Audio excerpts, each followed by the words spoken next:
네, 안녕하세요. 안녕하세요. 예. 네, 저는 관세법 강의하는 임예진 관세사입니다. 반갑습니다. 네, 저는 관세일표 강의하는 조천희 관세사입니다. 반갑습니다. 예, 안녕하세요. 관세평가 전용대 안사입니다. 네, 무역신문 정재환입니다. 네, 우리 지난주 토요일에 이제 이번 41회 2차 시험이 있었습니다. 그래서 저희가 이제 과목별로 여러분들한테 이제 어떤 식으로 출제가 됐고 답안 작성을 어떻게 해야 되고 또 그다음에 또 앞으로 준비하시는 분들 또 지금 내년 시험을 준비하시는 분들이 어떻게 또 준비를 하셔야 되는지 좀 방향을 잡아드리고자 이번에 이제 라이브를 또 시작하게 되었습니다. 자, 일단 먼저 관세법부터 시작하도록 하겠습니다. 네, 관세법 문제는 지금 일단 1번 문제가 30점 문제. 1번 문제가 30점 문제인데 이 30점 문제에서 보세 판매장 문제가 나왔죠. 보세 판매장. 그래서 이제 물음 1, 2, 3번을 이제 나중에 우리가 살펴보도록 할 거고요.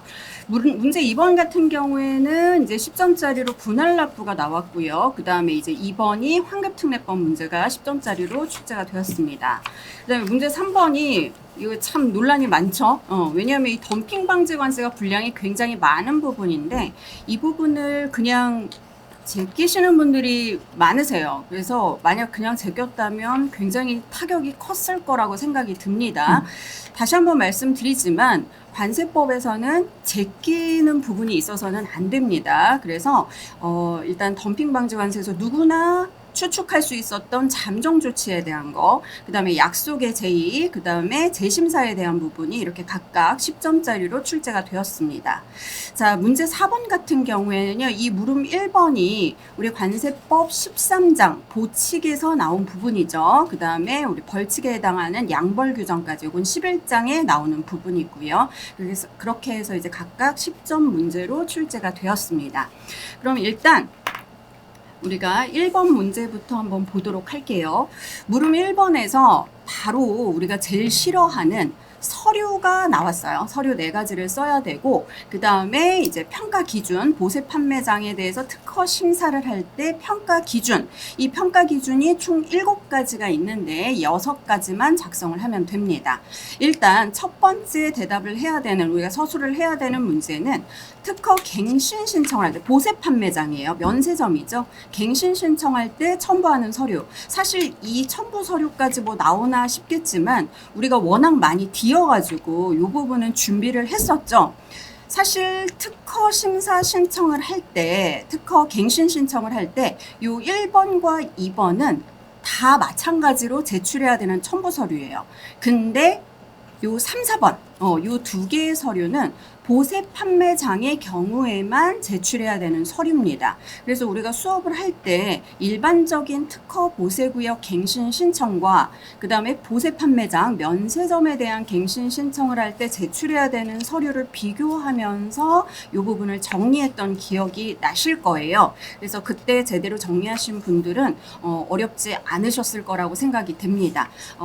시행규칙에서 출제가 됐죠. 그 다음에 두 번째, 이 부분도 역시 사실 지역적인 부분이긴 합니다. 지역적인 부분이긴 한데 제가 말씀을 드렸던 게 우리 2차 시험에서 보세 판매장에서 특허 이제 신청을 할 때 공고하는 부분이 나온 적이 있었어요. 그래서 그 공고하는 부분이 나온다라면 그 정도가 출제가 되면 이 부분도 분명히 출제가 될 거다. 그래서 여러 번 우리 모의고사 때도 써보고 수업 때도 여러 번 제가 말씀을 드렸던 그런 부분이에요. 그래서 사실 지역적인 부분이긴 하지만 수업을 하셨던 분들 그리고 착실하게 공부하셨던 분들은 그리 어렵지 않은 그런 부분이었다라고 생각이 들어요. 그래서 요 총 7가지 중에 6가지만 작성을 해주시면 되는 그런 문제입니다. 물음 2번 같은 경우에는 이제 특허심사위원회에 대한 올해도 역시 위원회 문제가 출제가 되었습니다. 올해도 지금 몇 년째 계속해서 위원회가 나오고 있죠. 그래서 회의의 위원 구성 방법, 회의의 위원이지 이 특허심사위원회 자체의 위원 구성을 얘기한 게 아니에요. 100명을 얘기하는 게 아니라 이 특허심사위원회 회의가 열릴 때 어떻게 위원이 구성되는지를 대답해 주셔야 됩니다. 그래서 100명의 위원이 있지만 회의 때마다 평가 분야가 나눠지고요. 무작위 추출 방식으로 25명 이내가 위원으로 구성이 됩니다. 제가 수업 때 말씀드렸죠. 회의 때 100명을 다 부르는 게 아니다. 그래서 25명 이내로 구성이 된다라고 말씀을 드렸었고요. 그 다음에 이번 두 번째 물어본 건 이제 회의에 참여할 수 없는 사람이에요. 6명인데 6명을 다 써야 됩니다. 요거는 골라 쓰는 게 아니에요. 자, 이거는 사실 다른 위원회 같은 경우에는 표현이 제척사유예요. 제척사유인데 이 보세판매장 특허심사위원회의 경우에는 이제 회의에 참여할 수 없는 사람 이렇게 표현을 하고 있죠. 어쨌든 이거 같은 경우에는 사실 우리가 일반적인 위원회와 보세판매장 특허심사위원회의 제척사유가 다르기 때문에 그 두 개를 비교했었던 기억이 납니다. 그래서 1번하고 2번은 동일해요. 근데 요 3번 같은 경우에는 다른 위원회에는 5년이라는 말이 있어요. 5년이라는 말이 있는데 얘는 없습니다.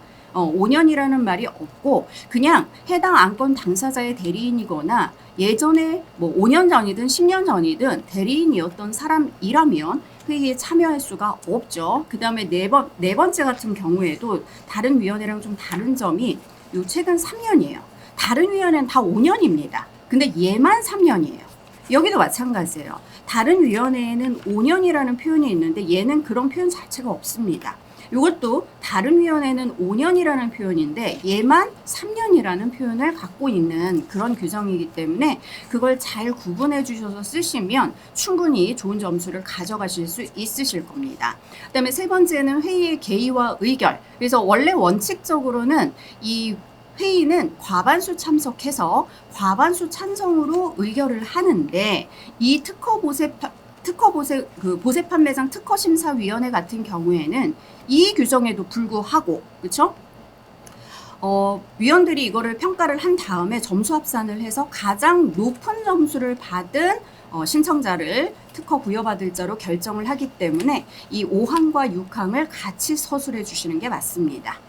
물론 3번 같은 경우에는 이게 이제 논란이 좀 됐었죠. 우리가 왜 이 특허 수수료율까지 알아야 되냐. 근데 이런 거는 이제 매번 말씀을 드리지만 이건 틀리라고 내는 문제고요. 만약에 이걸 챙기셨던 분이라면 굉장히 좋은 점수를 가져가셨을 거예요. 그래서 매출액 금액에 따라서 특허 수수료율이 이렇게 뭐 0.1% 이런 식으로 해가지고 산정이 됩니다.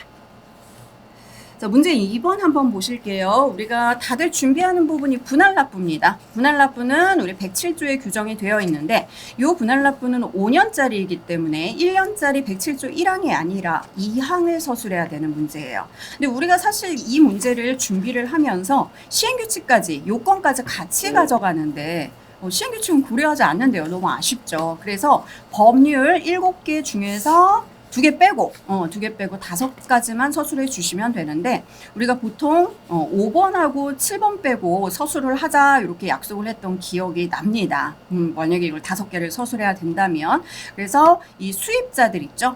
수입자들을 제대로 서술을 해주시면 이거를 다 막 꼼꼼하게 뭐 기획재정부령, 기획재정부 장관이 고시하는 거 이런 거를 다 서술하지 않더라도 어느 정도의 부분 점수가 있을 거라고 생각이 듭니다.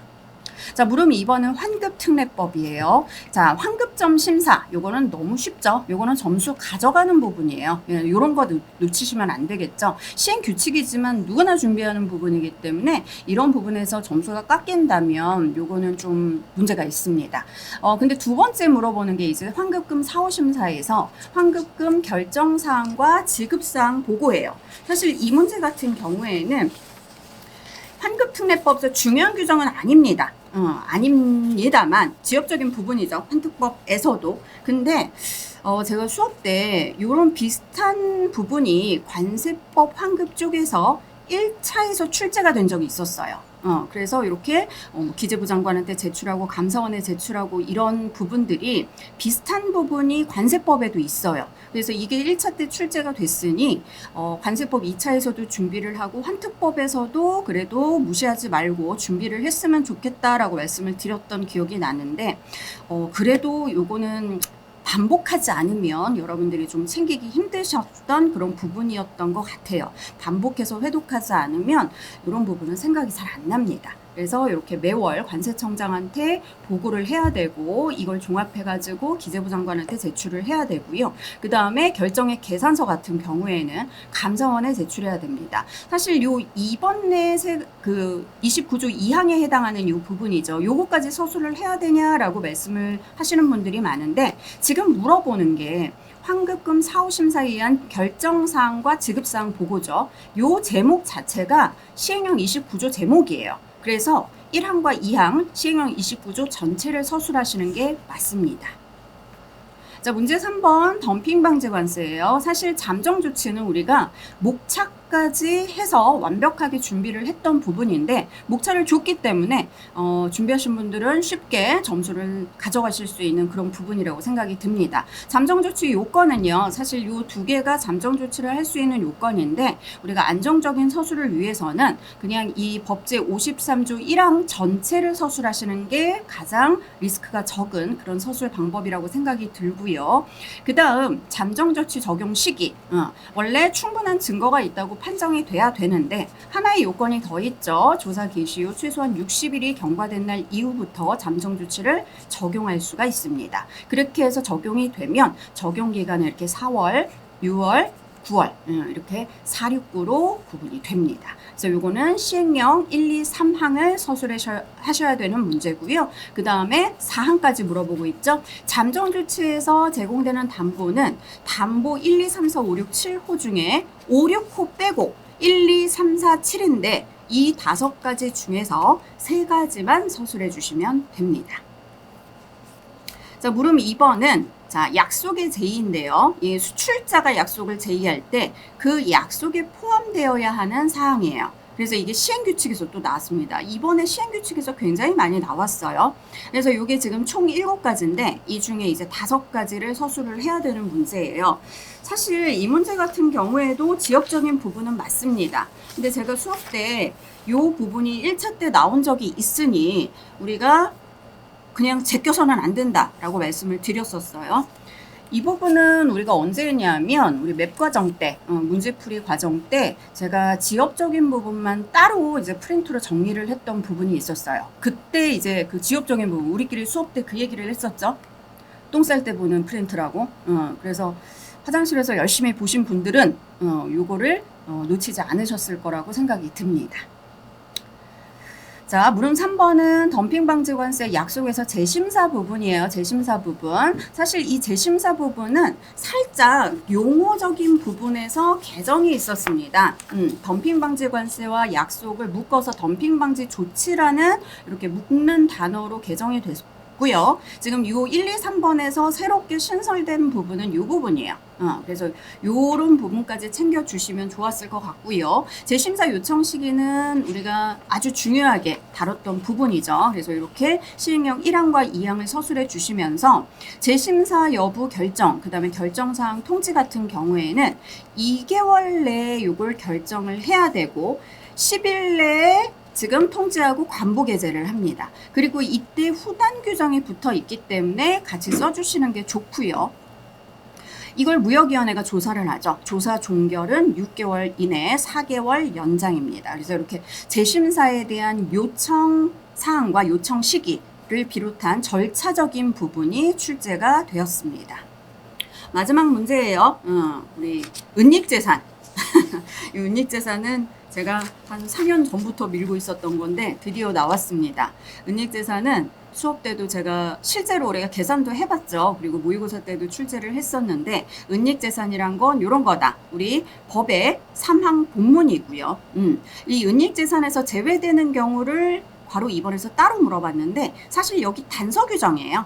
다만하고 은닉재산 용어의 정의에 단서 규정으로 붙어있는 애가 얘죠. 근데 여기서 조심하셔야 되는 게 뭐냐 하면 지금 단서 규정으로 동그라미 1, 2, 3번이 있는데 3가지가 제외가 되는데 사실 이 3번을 보시면 기타죠. 그 밖에 하면서 그래서 대통령령으로 정하는 것이에요. 그래서 대통령령에 요게 하나가 있습니다. 시행령 277조 6항에 보시면 그래서 요 단서 규정 밑에 박스로 요게 달려 있었어요. 우리 교재에 보면. 그래서 체납자 본인의 명의로 등기된 국내 소재 부동산입니다. 그래서 요 대통령령까지 써주시는 게 맞습니다. 그다음 세 번째 물어보는 게 이 포상금의 수여 대상자가 공무원인 경우의 수여 기준이에요. 수여 기준은 우리 시행령 2항에 있는 건데 사실 요거는 좀 구석진 부분입니다. 그래서 이렇게 포상금 총액을 그 공로위원 실제 국고액이 25% 이내로 해라. 그리고 단서 규정까지 달려 있는데 사실 저는 요 부분까지 쓰는 게 맞다라고 생각이 들어요. 왜냐하면 공무원이 직무와 관련해서 은닉재산을 신고했다면 이때는 포상금 수여가 되지 않기 때문에 이거 역시도 수여 기준에 들어가는 게 맞습니다. 그래서 요거는 사실 시행령 규정은 아니고요. 우리 법제 324조 2항의 단서 중에서 포상금을 지급하지 않는 두 가지 중에 하나예요.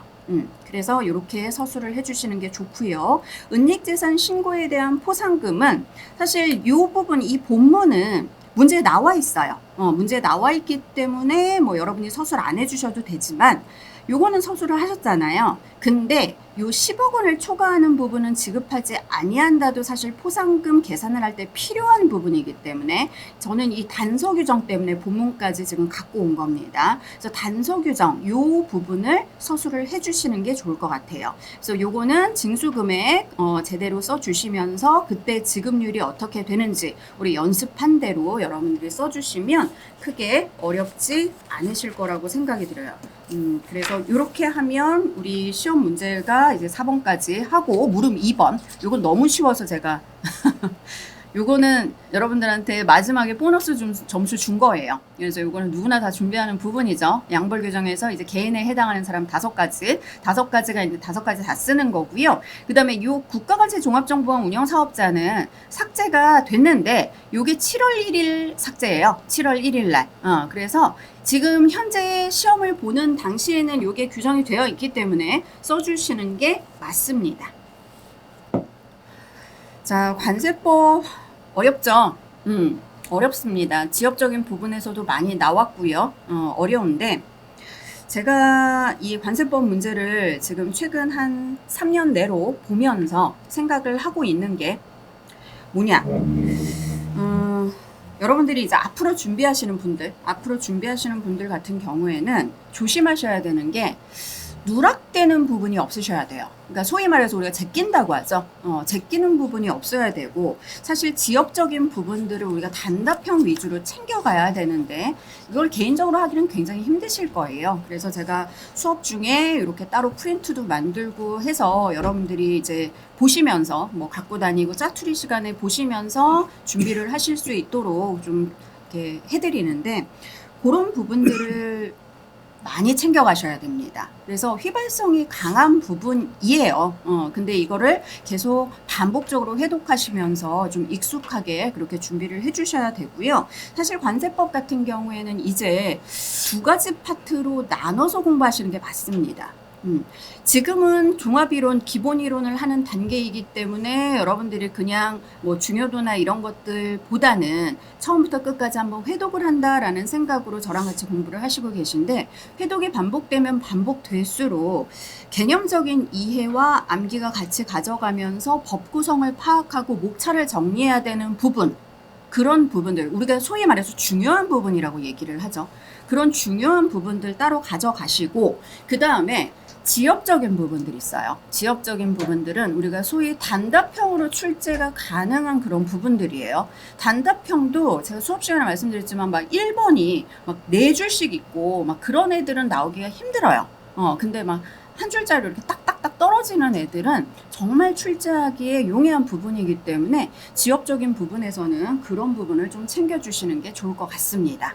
자, 일단은 시간이 좀 부족하기 때문에 이제 HS 우리 해설을 좀 듣도록 하겠습니다. 감사합니다.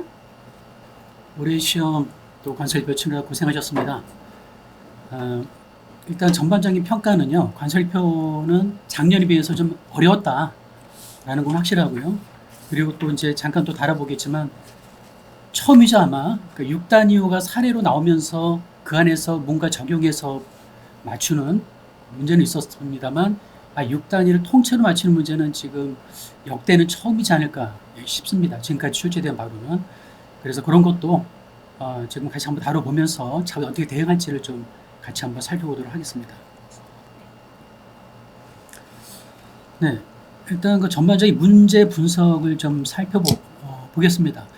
16류 소주 1이랑 뭐 지금 이쪽 물음 1번 같은 경우죠. 근데 문제 1번 50점 문제는 4부랑 16물을 묻는 문제였는데 물음 1번은 그 중요한 주기정이죠. 이쪽은 균질한 조제품이라든가 또 뭐 제외되는 품목이라든가 또는 이제 저희 찐 고구마라든가 이런 것들 그 주스 이거 대부분 다 중요한 규정들이죠. 네, 그리고 이런 주기정이나 호의용어를 맞추는 문제라서 여기는 뭐 이렇게 특별히 어렵다라고 보긴 힘들고요. 근데 단 하나 좀 체크하자면 2022년도 개정상이 좀 포함되어 있다라는 걸 좀 알 수가 있고요. 다음에 두 번째 물음 2번 요건 24류 주규정은 또 개정된 그 품목들이죠. 주 1번, 주 2번, 주 3번, 주 2번, 주 3번은 2404가 신설되면서 관련되어 있는 주규정 신설된 규정을 묻는 문제라 요것도 좀 또 주규정이 길지 않기 때문에 그렇게 난이도가 높은 문제를 보기는 힘듭니다. 중하 정도 수준으로 보이고요. 그다음에 그 5개 사례 문제 6단위 맞추는 문제 요게 이제 처음으로 제시된 6단위 이후로 맞추는 문제인데 이거는 출제자의 의도가 어디에 있을까요? 이 앞으로 6단위를 공부해라 라는 취지인지 아니면은 이거는 맞추지 말라는 취지인지. 근데 6단위호를 다 공부한다는 거 말도 안 되죠. 4단위호도 많기 때문에 기본적인 출제자의 의도는요. 요거는 맞추지 말라. 그래도 6단위 소를 적으면 그래도 반 정도는 점수를 주지 않을까라는 기대감을 가지고 그래도 6단위 모른다면 대부분 이제 적기 힘들었을 텐데 4단위라도 적으셔서 최소 점수를 좀 받으시는 방향으로 기술을 해야 되는 그런 문제라고 보입니다. 사례 문제죠, 여기도. 네, 두 번째 문제는 LED 관련한 문제입니다. 이쪽은 뭐 워낙 중요하기 때문에 또 여기도 개정된 내용이 포함되어 있기 때문에 또 다 중요하다고 체크하셨고 또 열심히 공부하셨고 잘 쓰셨으리라고 생각됩니다. 물음 2번 그 스마트폰 여기도 뭐 신설된 규정이기 때문에 중요한 거 다 아실 테고 다음에 물음 2번의 두 번째는 그 LED 광원을 사용한 샹들리에랑 스트링 문제죠. 6단위 소를 맞추는 문제라서 여기도 점수를 6단위까지 정확하게 짓기 힘들기 때문에 정확하게 답을 맞추기 힘들기 때문에 4단위 즉 9405만 맞추면 그래도 한 반 정도 주지 않을까라 기대하고 풀어야만 되는 그런 문제 유형으로 보입니다. 물음 3번은 물음 1번은요. 요게 이 문제는 카드나 콤이 포함된 4단위 호인데 요거 좀 제가 이제 난이도는 상으로 적어놨죠. 물음 1번은 4단위 호를 50류에서 55류를 다 암기를 해야 또 이제 4단위 호의 특징을 알고 있어야 거기에 포함된 카드나 콤에 관련되어 있는 그런 4단위 호가 있는 것들을 골라내는 그런 문제였기 때문에 그런 포함된 무료를 골라내는 문제였기 때문에 좀 4단위를 정확하게 암기하고 있어야 쓸 수 있는 그런 문제였죠. 그래서 좀 어려웠고 또 하나는 11부 카드콤 관련한 그 해설 문제 여기 해설 문제가 한동안 안 나왔는데요. 이게 해설 문제일 수도 있고 또 하나는 상품학적인 지식을 내는 문제일 수도 있습니다. 배점이 많이 되지는 않았습니다만 그래서 해설 내용도 조금은 약간 언급이 되는 그런 올해는 문제 유형이었다라고 보이고요. 다음에 물음 2번은 혼방섬유죠. 혼방섬유 그 규정 자체는 워낙 중요하고 또 강조를 드리는 내용이라 주규정은 다 무난하게 썼으리라고 생각이 듭니다. 그런데 문제는 이제 사례죠. 이 사례도 예전에는 좀 간단하게 제시된 사례였는데 반면에 지금은 좀 복잡하게 사례로 제시돼서 이거를 적용해서 또 4단위 호에 어디까지 분류되는지를 이끌어내는 게 좀 만만치 않은 그런 중상 문제로 보입니다. 다음 5603 문제는 여기는 이제 그 우리가 61유나 60유에서 그 우선순위가 있죠. 유아용 의류가 첫 번째고 그다음에 특수 원단을 사용한 의류가 두 번째 나머지는 기타 의류로서 일반적인 의류의 품목 분류 방법을 따르는데 이 5603이 분류되는 즉 부직포죠. 부직포를 사용한 의류는 6210에 분류가 되죠. 그래서 6210에 분류되는 그런 품목 중에 또 유아용 의류라면 또 유아용 의류 즉 6209의 우선순위가 있습니다. 그런 부분을 주기정을 통해서 확인하는 문제였다. 네, 그리고 문제 4번 요것도 좀 그 물음 1번 같은 경우는 주규정을 그대로 적는 문제라 어려운 문제는 아니었습니다만 물음 2번 같은 경우는 여기도 이제 4단위 호를 골라내는 문제였죠. 그래서 건조가 포함된 그런 4단위호가 어디 있었는지. 근데 문제 자체를 이해하는 데도 조금 시간이 걸렸을 것 같습니다.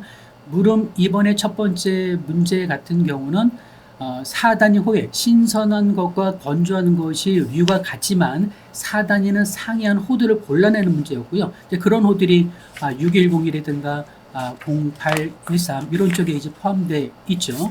그리고 두 번째는 그 신선한 것과 건조한 것이 류가 아예 틀려지는 그런 것이 대표적으로 이 고추가 있지 않습니까? 0709는 0904. 그러니까 이 부분을 이제 맞추는 문제였다 보시면 되겠습니다. 일반적인 주기적은 빼고요. 특이한 것들 몇 가지 짚으면서 좀 살펴볼게요. 첫 번째 물음 1번 같은 경우는 주기적 적는 문제는 균제랑 조제품이라든가 제되는 품목들, 특히 18요초 1번 같은 경우는 개정이 됐죠. 2022년도에 개정상이 있기 때문에 좀 중요도가 있었고요. 소주 1번이 딱 특별히 개정된 건 없습니다만 강조드렸던 부분이 여러 류에 걸쳐서 반복적으로 나와 있는 그런 주기정들은 대부분 중요하고 그런 규정 중에 하나였죠. 다음에 또 그 20요 중내주 1번이랑 2009 호의 용어인데요. 배점이 한 6점 또는 2점 정도 됐으리라고 예상이 됩니다. 국내주도 요즘은 또 국내주가 종종 나오고 있는 상황이라서 또 국내주뿐만 아니라 소주도 주규정을 넘어서 좀 더 저희가 공부해야 될 그런 상황이었었고요.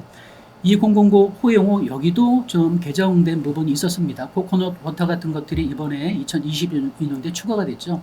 그러니까 전반적으로 보자면 2022년도에 개정된 내용이 작년과 재작년에 출제가 됐었습니다. 그런데 올해도 또 개정된 주요 사항들, 호의 용어 또는 주기정이 출제가 좀 다수됐다라는 그런 올해의 특징, 문제 특징을 좀 알 수가 있었고요. 24류 주기정 1, 2, 3, 요 무난한 문제였죠. 주기정 그대로 적는 문제고 배점이 5점이 되어 있습니다. 그러면 1점, 1.5점, 그래서 약간의 배점이 틀릴 수는 있겠습니다만 대충 이 정도 배점이 돼서 총 5점 배점 될 것으로 예상이 됩니다. 다음에 지금 제가 이 내용에 화면을 실어드렸는데요. 6단위호를 맞추는 문제가 사실 쉬운 문제가 아니죠. 그래도 공부하신 분들이라면 4단위호는 좀 맞추셨을 것 같아요. 근데 지금 제가 사례로서 좀 두 가지 내용을 실어드렸는데요.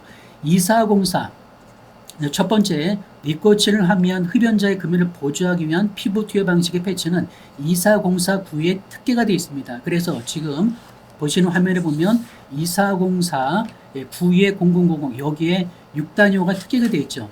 그래서 2404 6단위를 보는 분들이 얼마나 되겠습니까? 거의 없으시죠. 그래서 2404까지는 그래도 맞히셨을 것 같고 그럼 배점이 얼마나 될지는 좀 기대를 해봐야 될 것 같은데 제 생각에는요.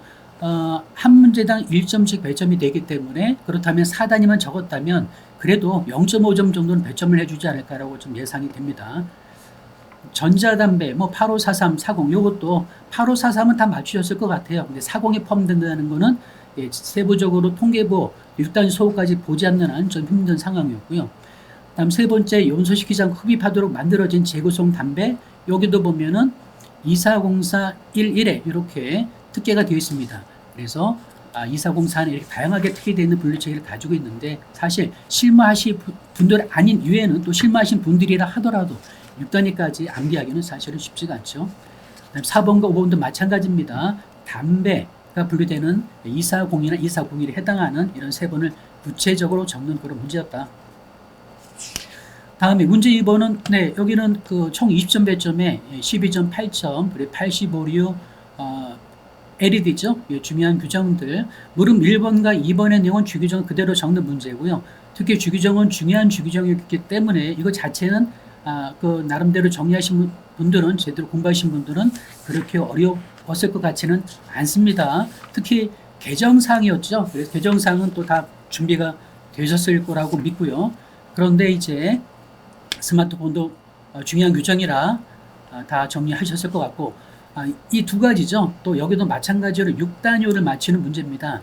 배점이 글쎄요. 지금 3점이라 적어놨습니다만 스마트폰 자체가 내용이 이렇게 많지가 않습니다.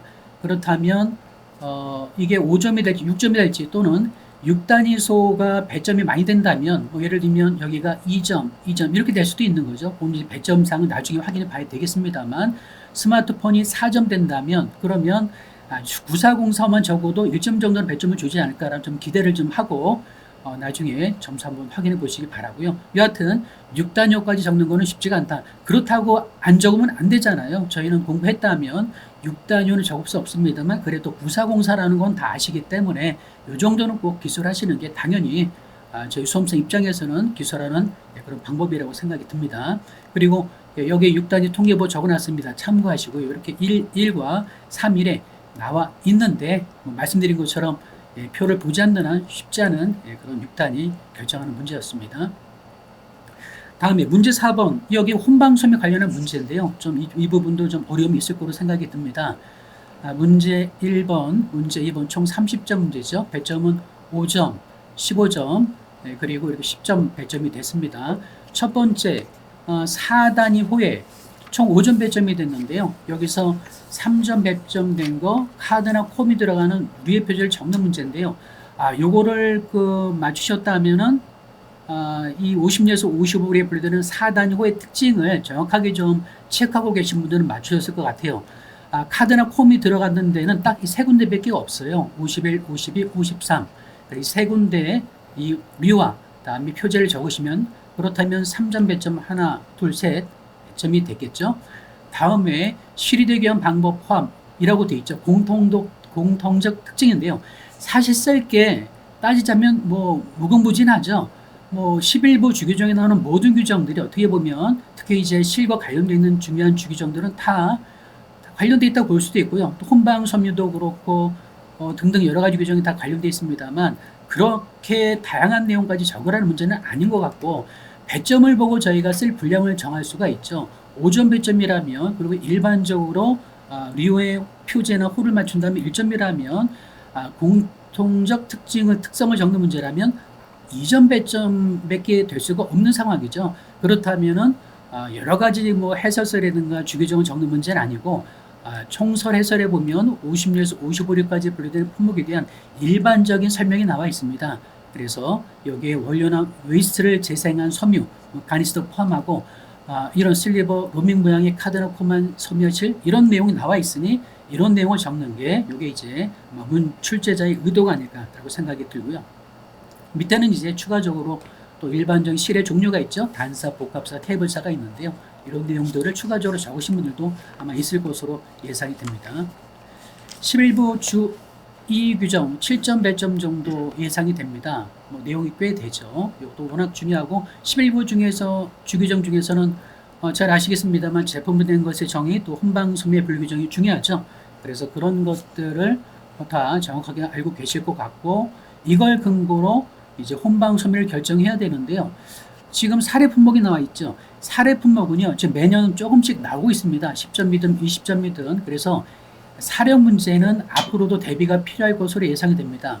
지금까지 주규정과 호용어를 그대로 갖다 붙이는 문제가 출제가 많이 되기 때문에 그런 걸 좀 배제하자는 취지에서 이런 사례 문제는 그래도 조금 더 저희가 이해를 돕고 그리고 또 품목 분류할 때 어떤 유령이라든가 또는 기술하는 방법을 좀 알아야 쓸 수 있는 문제이기 때문에 단순히 갖다 붙이는 문제도 있는 반면에 이런 사례 문제도 있어야 그래도 그나마 좀 우리가 지금 현재 평가받고 있는 갖다 붙이는 문제가 많다, 주규정 그대로 암기하는 문제가 많다라는 그런 걸 좀 피해갈 수 있는 부분이 있지 않을까 싶어서 앞으로도 아마 사례 문제는 꾸준하게 나올 것으로 좀 예상이 되고 있다. 그래서 요거 이제 최대 중량이죠. 그래서 폴리아미드의 필라멘트는 54이고 스테이플은 55이지 않습니까? 그러면 또 필라멘트는 중량을 더하고 스테이플도 중량을 더하죠. 30호로 30호로 둘 다 똑같은데 또 똑같으면 최종호에 분류가 되지 않습니까? 그러다 보니 특히 55에 분류가 될 테고 그 중에서도 셀룰로즈 아세테이트가 이게 재생섬유이기 때문에 재생섬유가 최종 호이라 516에 분류할 수 있다라는 그런 결론을 도출하시면 되겠고요. 그다음에 두 번째도 여기는 이제 결론만 말씀드리면 이게 다 53류에 분류되는 그런 식물성 섬유들이죠. 이 중에서 종이실이 가장 마지막 호에 있습니다.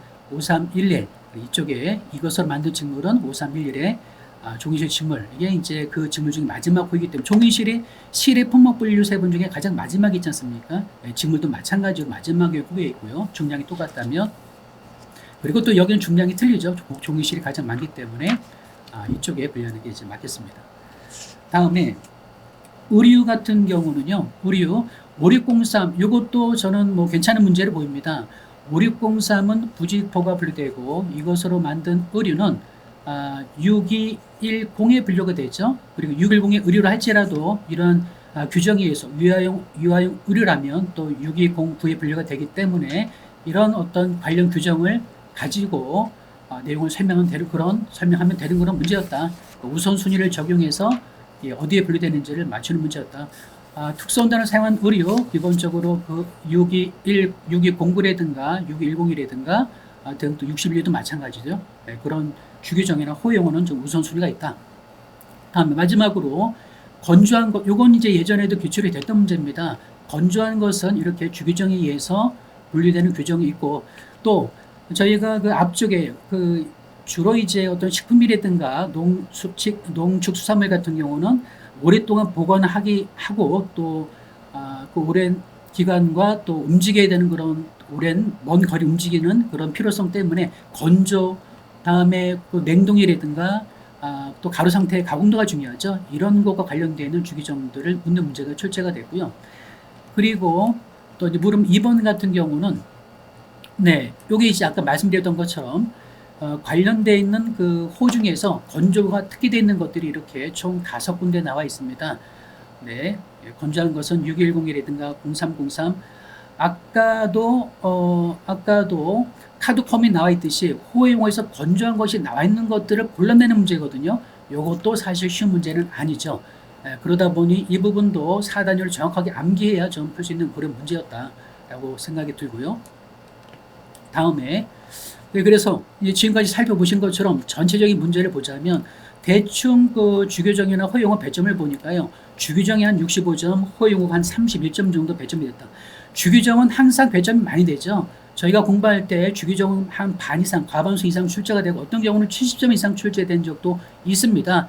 그래서 중심은 항상 매년 똑같습니다. 어떤 방식의 문제가 나오든 주규정에 항상 배점이 많이 되기 때문에 주규정을 열심히 공부하셔야 되고 4단위 호의 체계가 많이 나올수록 그 해는 좀 어려운 시기였다. 근데 올해는 31점 문제가 배점이 됐고 또 하나는 그 통식은 뭐 기본적으로 끌고 와서 쓸 수 있는 그런 문제들이 다소 존재합니다. 항상 통식 1부터 6까지는 준비가 필요해서 문제가 유관하는 경우가 있다면 바로바로 쓸 수 있는 그런 준비가 돼야 될 것 같고요. 해설서 문제가 이번에 오랜만에 한번 약간의 출제가 됐다라고 보시면 되겠습니다. 그래서 말씀드렸던 건 주규정을 중심으로 그리고 4단위, 6단위 수업까지 좀 앞으로 대비하느냐? 요거는 무리가 좀 있을 것 같고 기존에 하시던 대로 4단위를 맞추는 최소한 그 정도까지는 하실 필요가 있다. 그리고 또 최근 문제 유형이 객관적으로 평가될 수 있는 그런 정확하고 계량 가능한 문제가 다수 출제되고 있습니다. 계속 이런 문제점, 주규정이죠. 결국은 주규정과 호용어를 계속 준비하셔야 되고 또 하나 말씀드렸던 것처럼 사례형 문제에 대한 대비도 앞으로 꾸준하게 필요하고요. 저희 공부할 때나 또는 모의고사 통해서도 사례형 문제는 계속 다루고 있습니다.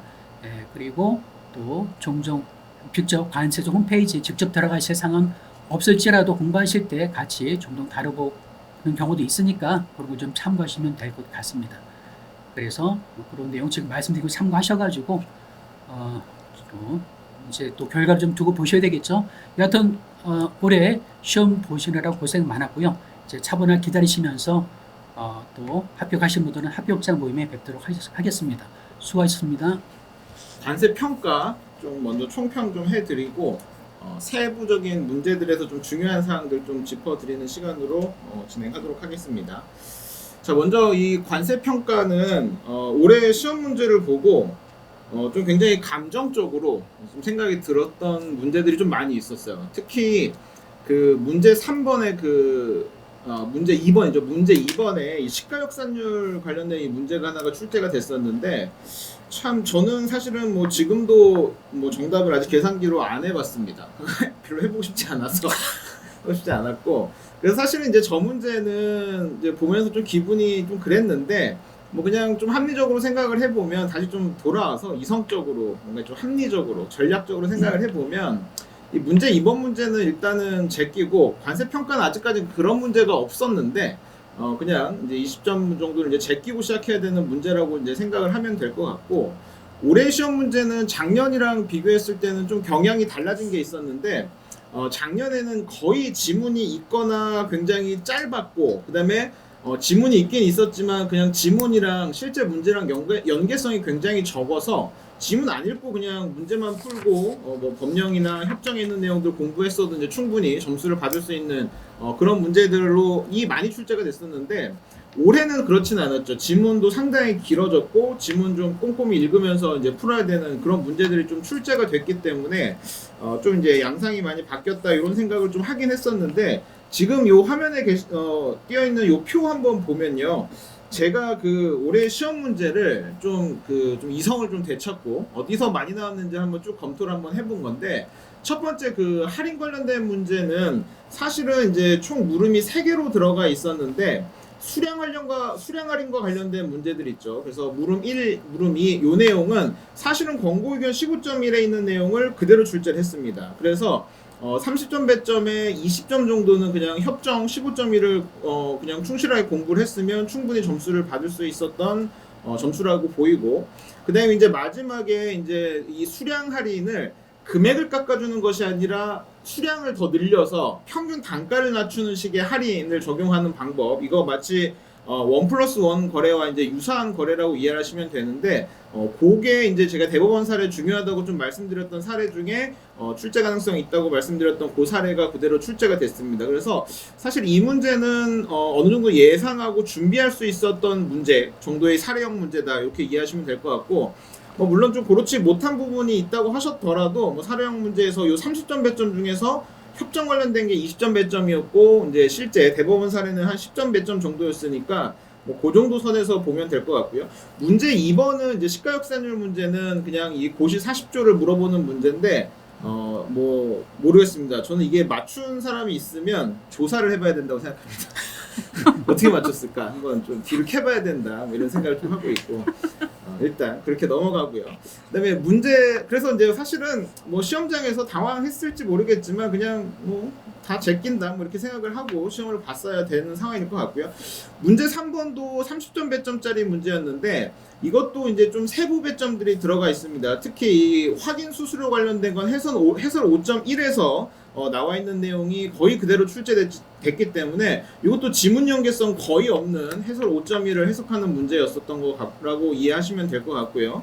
또 물음 2에서 나왔었던 그 운임과 관련된 부분도 사실은 이게 포괄예정보험이랑 관련된 요 내용인데, 이것도 법령에 있는 거 그냥 쓰라는 문제였고, 그다음에 가산 분기점 기준으로 더하기 빼기 조금 하는 거였는데, 이 정도는 사실은 관세평가 기본반만 듣고 들어갔어도 운임 어디까지 가산하고 어디는 가산 안 할지 정도는 충분히 풀 수 있는 문제여서, 이것도 사실은 법령 단위에서 충분히 공부했으면 충분히 이해할 수 있을 만한 문제라고 보고요.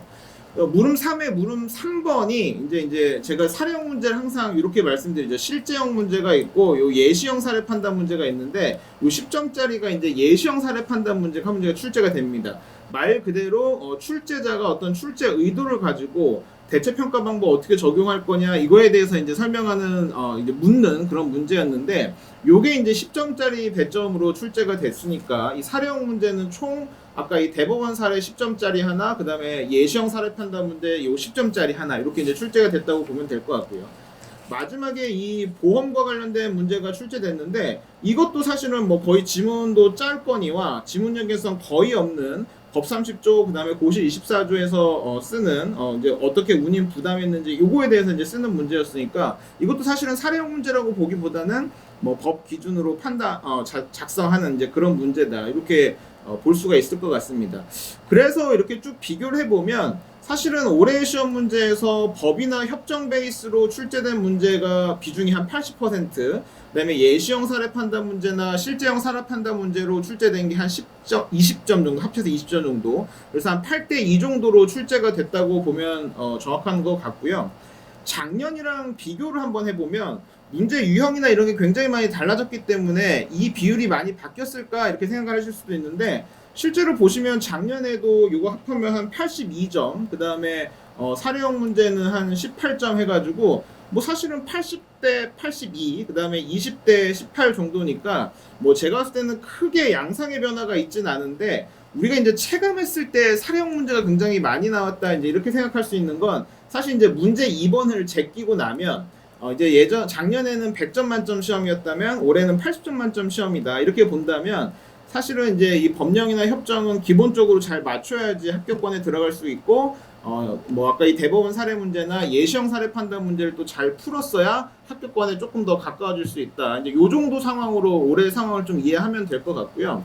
근데 이제 그러면 사례 판단 문제를 좀 못 풀거나 실수하신 분들이 뭐 올해 좀 뭐 포기해야 되나 이렇게 생각하실 수도 있는데 저는 사실 이제 이 문제들을 볼 때 실제형 사례 판단 문제, 이 대법원 문제는 문제가 어느 정도 완결성이 있기 때문에 뭐 그다음에 실제 의도도 굉장히 명확하게 보이고요. 그래서 요 문제는 뭐 의도대로 풀었으면 괜찮은데 이 문제 3의 그 물음 3번 요 그 양파와 관련돼서 이제 뭐 과세가 어떻게 결정할 거냐 대체 평가 방법과 관련된 문제인데 이 문제는 사실은 제가 봤을 때는 문제의 그 완성도가 상당히 좀 떨어지는 문제입니다. 그래서 사실은 이건 뭐 꼭 어떤 게 정답이라고 하기가 제가 봤을 때 좀 애매한 상황이고 그 얘기는 뭐냐면 수험생들 사이에서도 굉장히 오답률이 굉장히 높았을 거라고 보고 그래서 이제 뭐 제가 봤을 때는 뭐 출제 의도에 딱 맞게 좋은 답안을 썼으면 합격권에 좀 도달하겠지만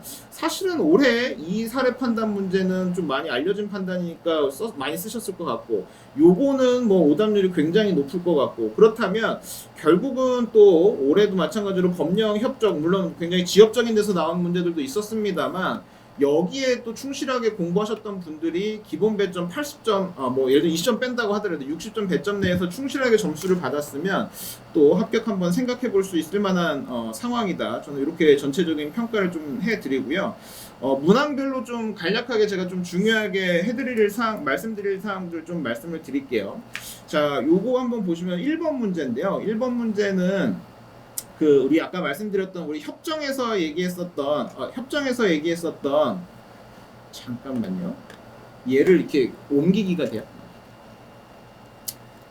협정에서 얘기했었던 이 수량 할인과 관련된 문제들이 이제 출제가 됐는데 이 수량 할인과 관련된 문제는 뭐 사실은 5.1에 있었던 거에서 그냥 그대로 푸시면 되는데 이 오른쪽에 붙어 있는 표 있죠. 이제 수량을 할인해 주는 것이 아니라 이제 물건을 사면 덤으로 더 줘서 우리 뭐 1+1 거래랑 비슷하죠. 하나 사니까 하나를 더 준다 이런 거죠. 그래서 수량을 더 늘려주니까 구매한 평균 가격이 낮아지는 상황. 그래서 뭐 5%를 할인받은 왼쪽에 이제 가격 자체를 5% 할인해주는 개념이나 물건 수량을 추가로 지급했기 때문에 평균 단가가 낮아지는 것도 마찬가지로 물품을 구매하면서 적용받은 이제 할인이다. 이제 이런 취지의 문제 출제 유형이라고 보시면 될 것 같고요.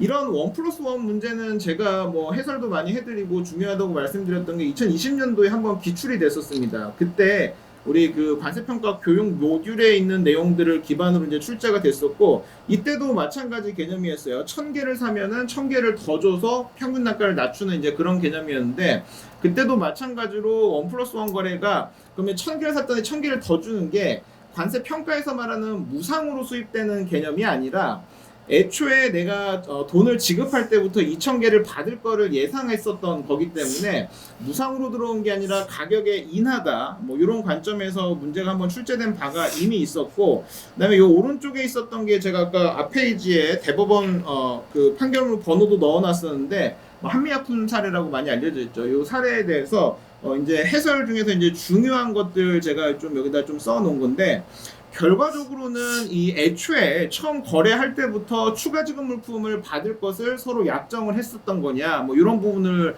굉장히 좀 중요하게 봤었던 판단이고 결국은 그런 관점에서 보면 우리 시험 문제는 물건 팔 때부터 이 수량 할인 테이블이 딱 들어가 있었기 때문에 거기에 따라서 가격 할인을 받았고 구매자는 당연히 받아야 되고 판매자는 반드시 지급을 해야 되는 뭐 이런 상황의 거래였기 때문에 대법원의 판단의 요지와 굉장히 부합하는 사례를 출제자가 의도를 가지고 출제했다 이렇게 좀 볼 수 있을 것 같고요.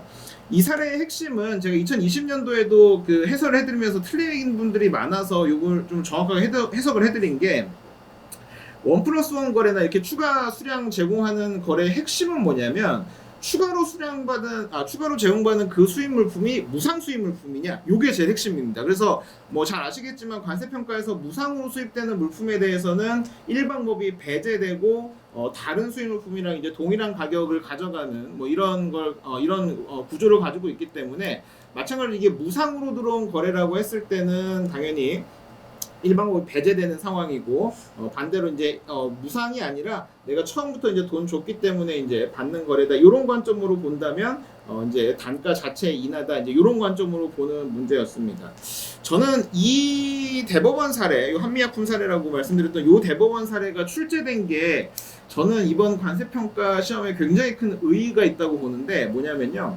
지금까지 우리가 대법원 판결문이 시험 문제가 꽤 많이 나왔었는데 공통점이 하나가 있습니다. 그 공통점이 뭐냐면 다 과세 당국이 승소했었던 케이스만 시험에 나왔었거든요.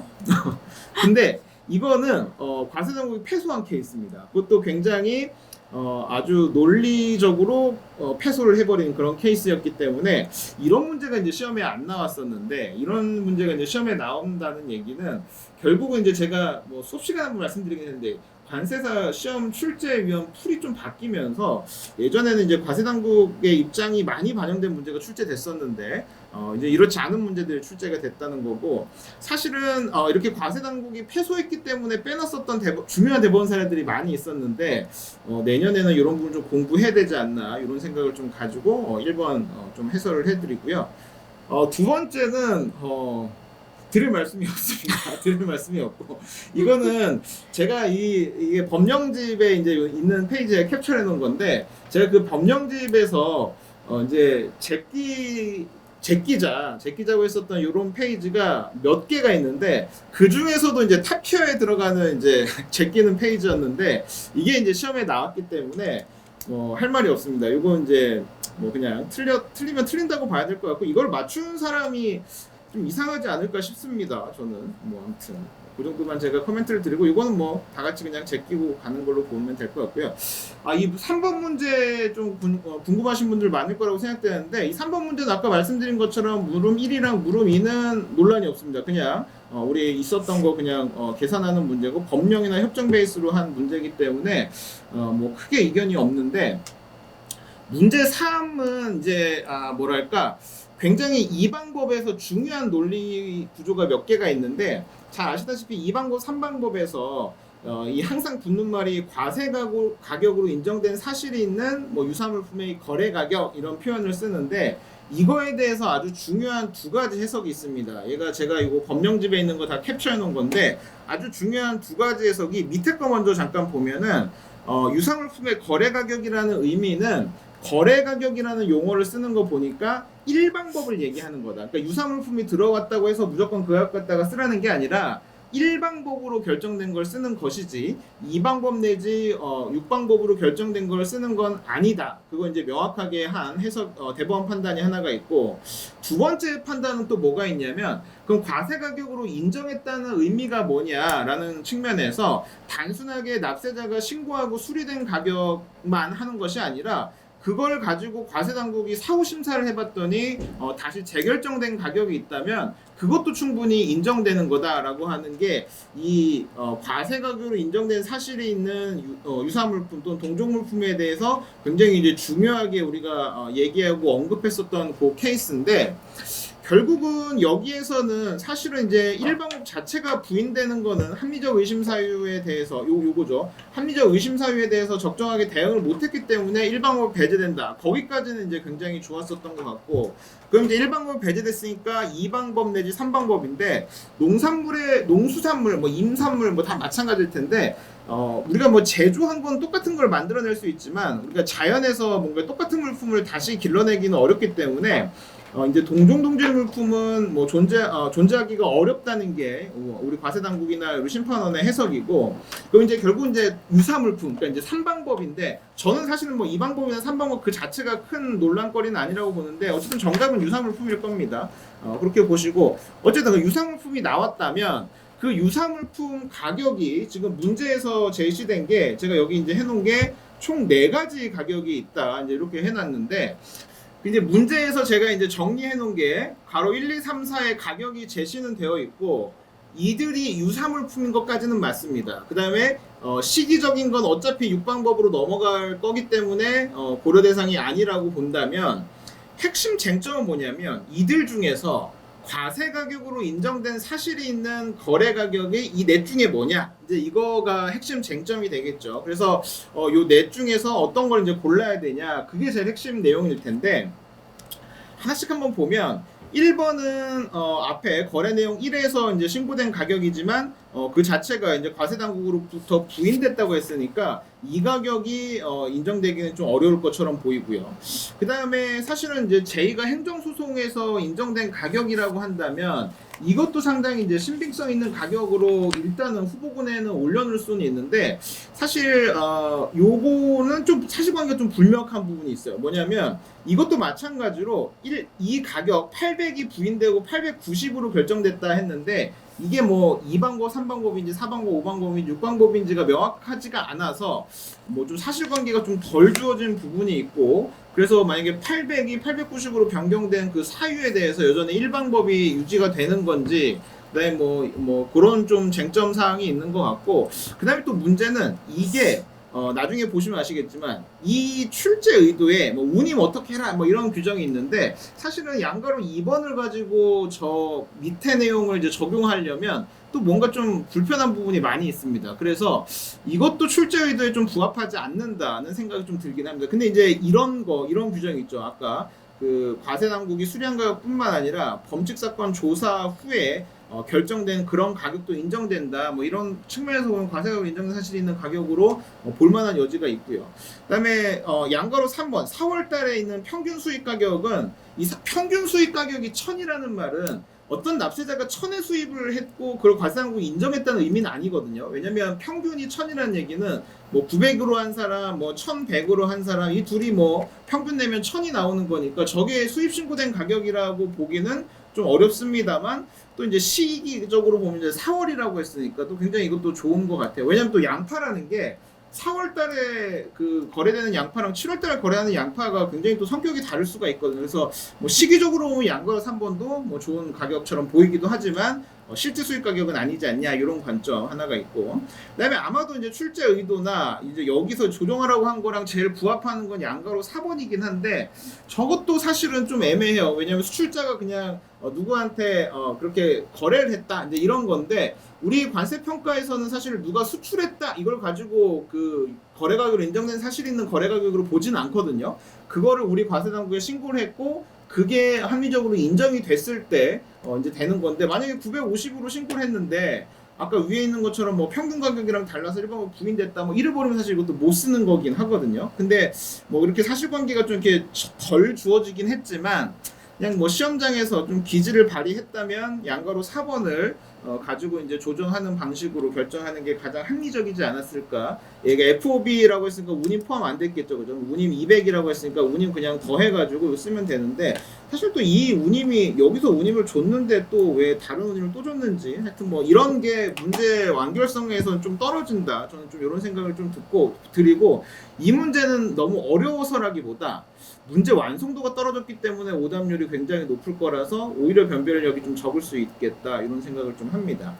문제 4번 마지막 문제 좀 보면요, 운임 파트인데 운임이 뭐 가산 요소 중에서 제가 별로 하찮게 여기는 거 뭐 한 탑 2, 3 안에 드는데 운임 관련된 문제가 굉장히 많이 나오죠. 특히 이제 이거는 뭐 전체적인 일반고에 대해서 쓰라는 문제였었던 것 같고, 물음 2는 그런 거죠. 기본적으로는 CIF 조건이기 때문에 매도인이 판매자가 운임을 보험료를 이제 지급을 했는데 그 보험료에 대해서 추가적인 보험을 구매자가 부담했을 때 이거 어떻게 될 거냐, 이제 이건데, 이거에 대한 우리 관세평가적인 논리는 그런 거죠. 이건 구매자 자기계산 비용입니다. 그러니까 계약과 상관없이 구매자가 별도로 지급한 구매자 이익을 위해서 지급한 거기 때문에 구매자 자기계산으로 보는 게 맞고, 근데 이제 구매자 자기계산의 논리의 귀결은 PAPP에 포함되지 않는다는데 거기서 끝날 게 아니라 가산 요소에 해당되는 경우에는 구매자 자기계산 비용이라도 가산한다, 이제 이런 논리 구조가 있죠. 그래서 이거에 대해서는 이제 관세 평가적인 메커니즘은 구매자 자기계산 비용으로 보되 가산 요소기 때문에 가산 조정한다, 뭐 이런 메커니즘으로 생각을 하시면 좋을 것 같고, 제가 그 말씀드렸던 논리를 우리 규칙에서 굉장히 자세하게 설명하고 있는 부분이 있죠. 그래서 이 부분을 기준으로 포함 여부나 가산 여부를 좀 썼으면 아마 이 14점 배점이나 있었기 때문에 뭐 그 정도 배점을 하지 않았을까 하는 생각이 들고, 사실 이 지문, 요 규정 지문은 작년도에도 10점 배점으로 또 출제가 됐었던 문제예요. 그래서 2년 연속 출제가 됐다. 운임 파트이긴 했지만 2년 연속 출제가 됐다. 그 정도 관점으로 이해를 하시면 될 것 같습니다. 그래서 좀 전반적으로는 뭐 법령 협정 문제들이 많이 나왔고, 그다음에 사령 문제들이 작년보다는 조금 더 눈에 띄어 보이게 출제가 됐지만, 사실은 올해도 이런 법령이나 협정에 기초해서 열심히 공부를 하셨고, 그다음에 좀 중요하다고 말씀드렸던 사례들 좀 공부했다면 뭐 적어도 충분히 합격권에 들어갈 수 있는 정도가 되지 않을까 생각을 하고요. 너무 관세평가는 어떻게 채점 나올지 모를 것 같거든요. 너무 뭐 어렵게 생각하시거나 실망하시거나 그러지 마시고 그냥 맘 편하게 있으셔도 좋은 결과가 있을 것 같습니다. 예, 그 정도 하고 이따가 또 질문 받도록 하겠습니다. 자, 무역 실무 고생하셨어요. 워낙 1교시, 3교시, 2교시, 3교시가 임팩트가 커서 무역 실무는 별로 고민을 안 하는 것 같아요. 매년 90점에서 한 85점이 만점이다라고 생각을 하면 모범 답안이 궁금하지 않을 정도로 깔끔합니다. 특히 뭐 문제 2번 같은 거, 문제 3번 같은 거, 문제 4번 같은 거, 특히 여기 설명하시오라고 되어 있는데 매년 봤을 때 설명 안 해도 점수 다 받더라고요. 오히려 설명하는 데 집착을 해가지고 설명을 하기 위해선 먼저 원문을 써야 되거든요. 근데 설명에 이제 조금 꽂혀가지고 이제 원문 내용을 안 써서 오히려 거기서 이제 마이너스가 되는 그런 케이스가 있기 때문에 사실 설명에는 너무 그냥 신경 쓰지 마시고, 뭐 설명하면 좋기는 하죠. 근데 아마 설명할 시간이 많이 없을 거예요. 일단 원문만 제대로 써도 합격점을 받는데 크게 문제가 이제 없을 겁니다. 이제 문제 1번 같은 경우요, 이제 물음 1, 2, 3에서 아마 여기서 아마 한 10점 정도는 아마 버리셨을 것 같아요. 물음 3을 잘 못 쓴 분들도 있고, 뭐 물음 2야 전혀 문제가 되지 않고, 물음 1 같은 것도 요 갑자기 보험료 얘기가 나와서 이건 뭔가 싶으셨을 텐데, 그래도 뭐 10점 문제 보험료 제대로 못 써도 많이 감점될 것 같지는 않습니다. 자, 일단 보실게요. 아마 문제 1번 빼놓고는 다들 고민이 없으셨을 것 같은데, 먼저 물음 3부터 좀 볼게요. 요 보험 증권이거든요. 여기 증권을 보시면 요게 보험 증권이고 이게 본문 약관이에요. 딱 이만큼씩 나눠져 있죠. 요 긴 부분이 구증권의 본문 약관이고, 이제 짧은 부분이 이제 신증권의 약관입니다. 이제 수업 시간에 몇 번 강조드렸다시피 이제 구 ICC를 쓸 때는 이제 구증권 약관이 있었는데 이거예요. 긴 부분. 이 본문에도 너무 많은 이제 보험자의 책임을 규정하는 부분이 있고, 이제 구 ICC에서도 이제 보험자의 책임을 규정하는 부분이 있다 보니까 사실 이게 그래서 보험금을 주겠다는 건지 안 주겠다는 건지 알 수가 없었거든요. 그래서 깔끔하게 이제 신 ICC죠. 이제 1982로 개정이 되면서 본문 약관을 다 쳐내고 요 부분 신증권의 약관만 남았습니다. 요걸 쓰라는 거예요. 그래서 실제 보험증권을 보시면 항상 이런 식으로 긴 부분이 그 구증권의 약관, 이제 짧은 부분이 신증권의 약관이고요. 요거요. 잘 보면 4개 있거든요. 그렇죠. 하나, 둘, 셋, 넷. 이게 신증권의 본문 약관입니다.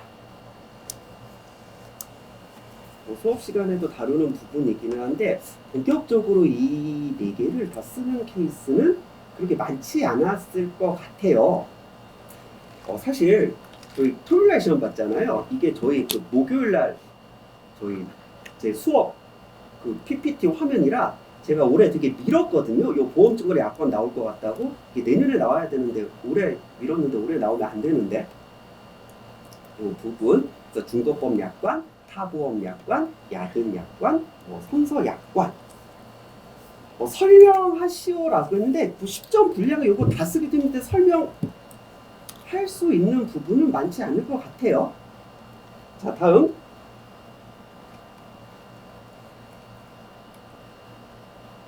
고지의무 위반과 담보 위반을 위반 내역. 뭐가 위반인지 나오죠. 그 결과. 고지의무를 위반했을 때는 이제 보험계약이 취소되는 것이고, 담보 위반에 대해서는 보험계약이 자동 종료되지 않고 보험자의 책임만 소멸합니다.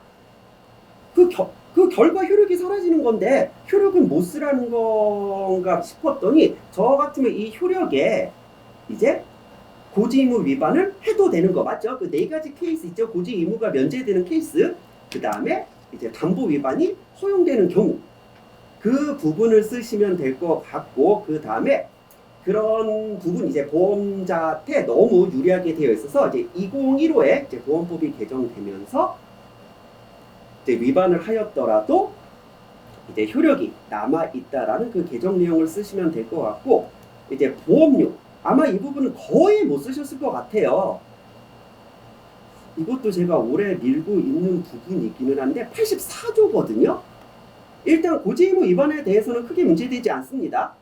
여기 고지의무 위반에 대해서 이제 보험 계약이 취소된다고 했기 때문에 무효이든 뭐 취소되든 보험료는 사기 또는 위법이 없었을 때 하나요?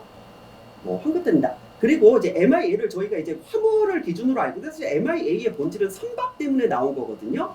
그러다 보니까 MIA에서 사실 보험료는 몇만 원 안 하잖아요. 화물 보험은 이제 그쪽으로 접근하면 84조가 별로 중요한 것 같지 않지만, 사실 이 보험료가 반환되느냐 안 되느냐는 그 선박보험 때문에, 선박보험은 보험료가 어마어마하죠. 이제 그쪽에서 다 판례가 나왔던 겁니다. 그리고 대부분 사기 또는 위법이 있었던 경우는 이제 적국과의 거래를 하는 경우, 그런 케이스를 의미를 해요. 그래서 보험계약 고지의무 위반에 대해서 이제 보험료가 환급된다. 이 부분은 크게 문제가 이제 없을 것 같고요. 그리고 위험이 분할될 수 없는 것이고, 위험이 일단 개시됐을 경우 보험료는 환급되지 않는다. 자, 이 부분도 좀 볼게요. 자, 다음 이제 84조 이 부분이 이제 그 담보 위반에 대해서 적용될 수 있는 거거든요. 보험료 지불에 대한 약인이 전부 불이행되고, 보험료 지불에 대한 약인은 뭐예요? 보험금을 주는 거죠. 보험자가 보험금 지급을 안 했어요. 그럴 때 피보험자의 그 대리인 측에 사기 또는 위법이 없는 경우 보험료는 피보험자에게 환급된다. 일단 여기서 적용될 수 있는 게 뭐냐면요, 담보 위반에 대해서는 별도로 이제 보험계약이 종료되지 않습니다. 보험계약 자체는 유효해요. 그럼 언제, 그래서 담보 위반에 대해 보험자의 책임이 사라졌다라고 해서 보험의 효력은 유효하죠. 보험자가 보험료를 반환할 필요는 없습니다. 그럼 언제 반환을 해야 되느냐? 그 사전담보 같은 거, 위험이 개시되기 전에 이런 거 있거든요. 우리가 선박에 대해 보험을 가입할 건데, 그 지금은 가망성이 충족되지 못하지만 위험 개시 이제 출항할 때는 이제 가망성 담보를 충족할 것이고, 아직 우리가 선장을 고용하지 못했는데 출항할 때 선장을 고용하겠다. 이게 사전 담보인 경우가 있거든요. 사전 담보 위반에 대해서는요, 아직 위험이 개시되지 않았죠. 그럴 때는 84조 1항에 위과하여 보험료가 전에 이제 반환될 수가 있고요. 일단 위험이 개시된 이외의 담보 위반에 대해서는요, 보험자가 보험료를 반환하는 게 아니라 오히려, 예를 들어 이런 경우 있죠. 선박 보험을 이제 1년 단위로 돈을 냅니다. 1년 단위로 돈을 냈는데 이제 2개월째 이제 담보 위반이 발생했어요. 그럼 이제 피보험자 측은, 야, 우리가 1년 돈 냈는데 2개월째 담보 위반으로 니들을 책임지지 않으니까 10개월치는 돌려줘야 되지 않겠냐? 라고 이제 소송을 걸었을 때 이제 법원 판결이 그거거든요. 12개월 중에 2개월밖에 지나지 않았지만 사실 그 개시된 시점에 사실 그게 분할할 수 없는 거잖아요. 이제 분할할 수 없는 위험이기 때문에 일단 시작이 되었으면은 1년치 보험료는 다 이제 가득되었다라고 표현하거든요. 이미 정당한 보험료를 납부하여야 하는 것이고, 오히려 이제 그거를 할부, 이제 분할하여 납부하기로 한 경우에는 자녀 보험료도 다 보험자한테 줘라. 반환, 환급의 문제가 아니다. 라고 하여서 오히려 위험 기간 중에 담보 위반으로 인해 보험자가 면책되는 경우에는 오히려 미납한 보험료가 있으면 그 부분은 납부를 오히려 하셔야 됩니다. 그래서 약인의 분할된 부분의 전부 또는 부분의 전부가 불이행되었을 때라는 거는요, 사실 이게 적용되는 케이스는 그렇게 많지 않아요. 예를 들어 10개에 대해 보험에 가입했는데 6개만 선적돼서 애초에 4개는 완전 이제 분리될 수 있었던 거죠. 그런 케이스이거나, 왜냐면 10개에 대해 보험료를 납부했는데 4개가 선적되지 않았으니까. 아니면 이제 1년치 보험료를 다 납부했는데 뭐 2개월 만에 담보 위반이 되었으니까 10개월치 돌려달라, 이런 거는 이제 그 분할된 것으로 허용되지 않고요. 1년을 한 달에 얼마씩 계약했을 때 그런 케이스일 때나 이제 뭐 환급되는 것이지, 사실은 이제 담보 위반에 대해서는 사전 담보 위반을 제외하고는 보험료 환급이 이루어지는 케이스가 그렇게 많지는 않아요. 그래서 84조가 등장한 겁니다. 선박보험 같은 경우는 이런 케이스가 너무 많아가지고 1년치를 했는데 이제 2개월 만에 문제가 발생해서 10개월치 돌려달라고 했을 때 이미 위험은 개시되었기 때문에 보험료는 못 돌려준다라고 하고, 법원도 한결같이 돌려주지 않아도 된다라고 하거든요. 그래서 선박보험 증권에 의해서는요, 보험 증권에 별도의 합의가 있으면 그때는 돌려줘라. 그래서 선박보험 증권에는요, 별도의 합의가 있습니다. 그래서 83조 합의에 의한 환급 정도 언급해 주시면 될 것 같아요. 그래서 보험료를 구분해 설명하시오라고 했을 때 고지의무 위반에 대해서는 이제 보험료가 취소되었기 때문에 환급될 수 있다. 하지만 담보 위반에 대해서는 보험의 효력이 여전히 유지되고 있는 것이기 때문에 84조 1항 정도 쓰시면 돼요.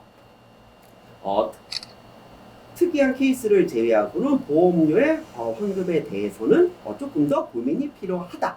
그냥 84조 1항 쓰시고, 이제 위험 개시 전의 담보 위반을 제외하고는 보험료가 환불되기 쉽지 않다. 그럼 중간에 이제 해지를 했을 때는 어떻게 하느냐? 이제 피보험자가 먼저 보험계약 해지를 할 수 있겠죠. 그 경우에 있어서는 보험 83조에 위과하여 보험증권에 별도의 규정이 있는 경우 이제 비례 부분이 환급될 수 있을 것이다.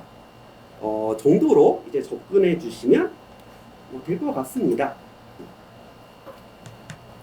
아마 지금 이 영상을 보고 계신 분들이 이제 올해 시험을 보신 분들이라고 하면은 사실 이 보험료 환급 부분은 크게 뭐 다 잘 쓸 수 있는 사람이 많지 않기 때문에 크게 고민하지 않으셔도 될 것 같고, 이제 내년 시험 대상인데 그래도 올해 어떤 부분이 나안내서 이 영상을 보고 계신 분이라고 하면은 이제 83조와 84조는 굉장히 중요한 부분이기 때문에 이제 꼭 정리를 해주시기 바랍니다. 이제 83조와 84조가 저희 시험 범위에 명백하게 이제 편입이 되었습니다.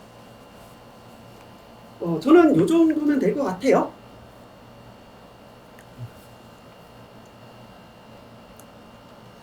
질문 있으면 좀 받고 이렇게 진행할까요?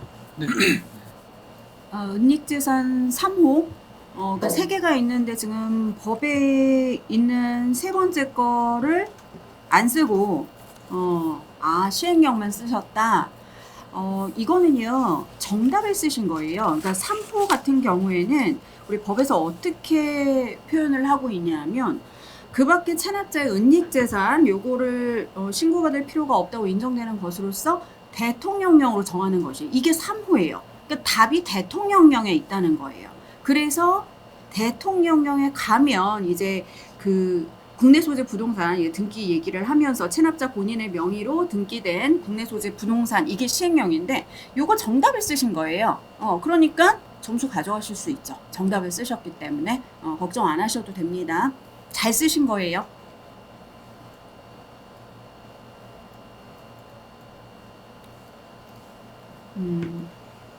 참 어려운 질문이네요. 관세법 기조는 계속 이대로 가나요?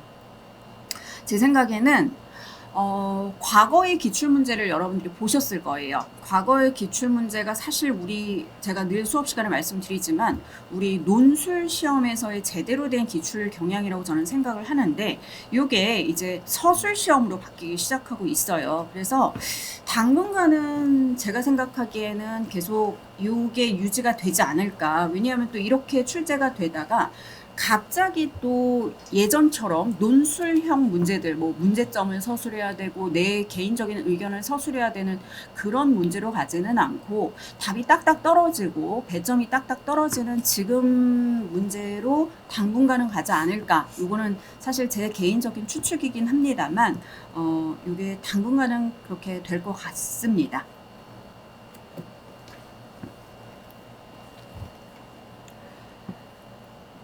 사실 이 난이도 같은 경우에는 관세법은 작년에 워낙 그 증표와 시행령 부칙 쪽에서 20점은 제끼고 간다라는 그런 논란이 많았던 해여서 올해는 사실 작년에 그런 문제들이 나와가지고 올해는 우리가 준비를 좀 많이 했어요. 시행규칙도 많이 준비를 하고 그래서 그런지 관세법은 별로 이렇게 얘기가 제가 생각하기에는 작년에 비해서는 난이도가 이렇게 크게 높지 않았던 것 같고 제 생각에는 HS나 평가가 저도 HS 보고 그다음에 평가 그 실가 역산율 보고 토할 뻔했거든요. 그래서 오히려 HS나 평가 때문에 좀 더 체감 난이도가 올라가지 않았나 싶습니다.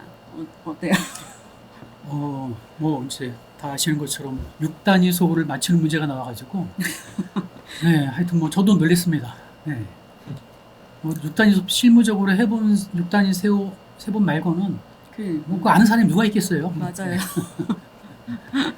제발 이제 반점이라도 주길 바라면서 네. 기다리시기 바랍니다. 네. 뭐 평가도 잠깐 말씀드리면 뭐 일단 어려웠죠. 그래서 특히 이제 뭐 시가역산율 이런 문제가 나왔고 하기 때문에 평균 점수 자체는 굉장히 떨어질 가능성이 높아졌는데 근데 반대로 이제 20점짜리 배점이 아예 없어져 버렸으니까 관세평가 원래 쓸 때 시간이 좀 부족한데 뭐 한 예를 들면 한 5분의 1 정도 시간이 더 확보가 됐으니까 다른 데서 또 충실하게 썼으면 뭐 그런 데서 점수를 만회해야 되는 상황인 것 같고 그 뭐 사례형 문제나 특히 아까 잠깐 해설해드리긴 했습니다만 이 사례형 판단 문제 특히 물음 3회 3번 문제 같은 경우에는 좀 완결도가 제가 봤을 때 좀 떨어졌기 때문에 뭐 그 오답률이 굉장히 많이 나올 수밖에 없는 문제라고 보여서 또 오히려 제가 봤을 때는 뭐 나만 못 쓴 게 아니라 우리가 다 못 썼을 수 있다 이런 가능성을 가지고 좀 생각을 해보시면 좋을 것 같습니다. 네, 관세법이 이제 법률 말고 시행령하고 시행규칙에서 굉장히 많은 부분이 나왔죠. 제가 생각하기에는 사실 법이 제일 중요하고 그다음 시행령, 그다음 시행규칙인 건 맞습니다만 법은 누구나 다 챙기는 부분이에요. 그래서 시험의 변별력을 위해서 지금 자꾸 이제 구석진 부분을 찌르고 다니는 것 같아요. 구석진 부분을 계속 찌르고 다니고 그러려면 이제 법률에서 벗어나서 시행령하고 시행규칙에서 많이 나올 수밖에 없겠죠. 그렇다고 우리가 법률을 무시할 수는 없어요. 왜냐하면 법률은 우리 뭐 107조라든가 뭐 은닉재산 쪽이라든가 이렇게 법률에 나오는 부분들은 누구나 다 쓰는 부분이거든요. 그래서 그런 부분을 또 제끼고 시행령하고 시행규칙만 챙길 수도 없고 그래서 제가 아까 관세법 해설 끝나고 총평에서 말씀을 드렸지만 우리가 제껴야 될 부분이 이제 거의 없다라고 보시면 되고 뭐 시행규칙 쪽에서 뭐 서식 뭐 이런 거는 제껴도 뭐 서식 몇 호 이런 게 나오진 않겠죠. 그렇지만 우리가 지역적인 부분으로 단답형으로 이제 딱딱 떨어지는 부분들은 그래도 어느 정도 챙겨가야 되지 않을까 그렇게 생각이 듭니다.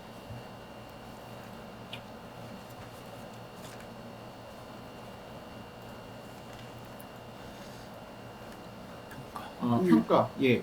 그 질문이 지금 보니까 평가 2번에서 여행자 휴대폰 관련된 법령 정도 썼는데 배점을 못 받을까요? 이렇게 물어보셨는데 뭐 적은 점수 정도 받지 않을까 싶고요. 그다음에 뭐 이건 애초에 이제 금액이나 세율을 준 다음에 계산을 하도록 하는 문제였으니까 뭐 거의 20점 통째로 다 받기 위해서는 그 공식도 쓸 줄 알아야 공식이 주요 배점이었을 것 같고 그다음에 그걸 계산해 가지고 나온 그 숫자가 있겠죠. 그 숫자까지 쓰는 게 이제 정답이었을 테니까 뭐 그 만점까지는 아니었을 테지만 뭐 적어도 그 관련된 법령을 어느 정도 쓰고 왔으면 다른 사람들보다는 답변이 굉장히 눈에 띄게 좋았을 것 같거든요. 그러면 뭐 적어도 뭐 제가 뭐 단정은 못 찍겠습니다만 점수를 좀 어느 정도 받을 수 있을 거라고 봅니다. 근데 뭐 핵심적인 점수는 아니더라도 남들보다 뭐 한 2, 3점 뭐 받지 않을까 생각이 드네요. 예.